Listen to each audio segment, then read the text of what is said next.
আবু আইয়ুব আল আনসারী রাদিয়াল্লাহু আনহু হতে বর্ণিত, তিনি বলেন নবী করিম সাল্লাল্লাহু আলাইহি ওয়াসাল্লাম বলেছেন, মান সামা রমাদানা সুম্মা আতবাআহু সিত্তান মিন শাওয়ালিন কানা কাসিয়ামিদ দাহর, রাহু মুসলিম।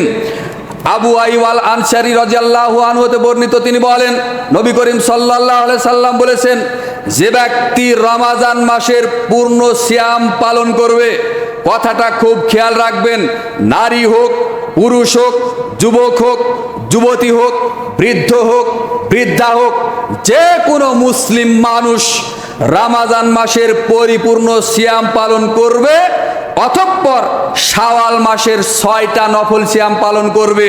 রাসূলুল্লাহ সাল্লাল্লাহু আলাইহি সাল্লাম বলছেন, তাহলে ওই বান্দা যেন পুরো বছরই সিয়াম পালন করলো। সুবহানাল্লাহ। এই হাদিসটি পাওয়া যাবে সহিহ মুসলিমের মধ্যে 1164 নম্বর হাদিস। এই হাদিসটি আপনার মিশকাতুল মাসাবির মধ্যে পাওয়া যাবে 2047 নম্বর হাদিস। হাদিস সহিহ মুসলিমের মধ্যে বর্ণিত হয়েছে।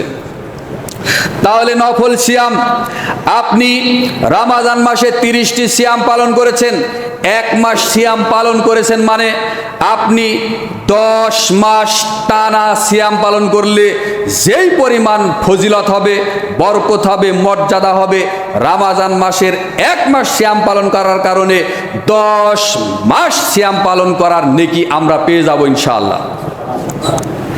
আর প্রত্যেক সিয়ামের নেকি হলো 10 গুণ। তাহলে 30টা যদি আপনি সিয়াম রাখেন, তাহলে 30 10 কত? 300। তাহলে 30টা সিয়াম পালন করলে 300 দিন সিয়াম পালন করার নেকি পাওয়া যায়। বলেন সুবহানাল্লাহ।